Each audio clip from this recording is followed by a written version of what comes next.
Hello everyone, নতুন নতুন কিছু সিল্কসের প্রোডাক্ট পারচেস করেছি, সেটা দিয়ে আজকে তোমাদের নতুন একটা আর্ট করে দেখাবো। 3D ফ্লাওয়ার, সেটা হচ্ছে কার্ভিং জেল দিয়ে করব।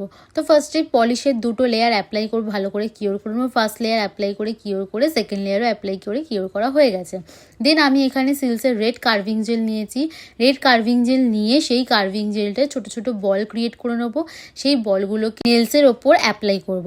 আমাদের মনে রাখতে হবে বলের সাইজগুলো যেন একদম একই রকম হয়। আমার দেখো একটা বল ছোট হয়ে গেছিলো, তাই জন্য আমি ওর উপর থেকে একটু কার্ভিং জেল দিয়ে দিয়েছি।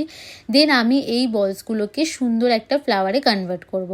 দেখতেই পাচ্ছ ভালো করে আমি সুন্দর করে ফ্লাওয়ার ক্রিয়েট করছি।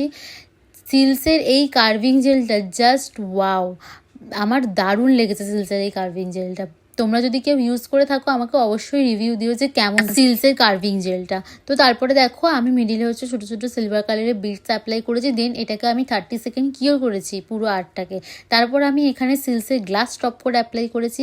গ্লাস টপ কোডটা ভালো করে অ্যাপ্লাই করে নিয়ে সেটাকেও আমি ভালো করে কিওর করেছি। গ্লাস টপ কোড সত্যিই গ্লাস শাইন ফিনিশ দিচ্ছিল, দারুণ। এটা হচ্ছে ফাইনাল লুক, তোমরা অবশ্যই দেখে জানিও কেমন হয়েছে। আর এরকম আরও সুন্দর সুন্দর নেল আর্টের ভিডিও দেখতে হলে আমাকে অবশ্যই ফলো করো। দেখা হবে অন্য কোনো ভিডিওতে। টাটা।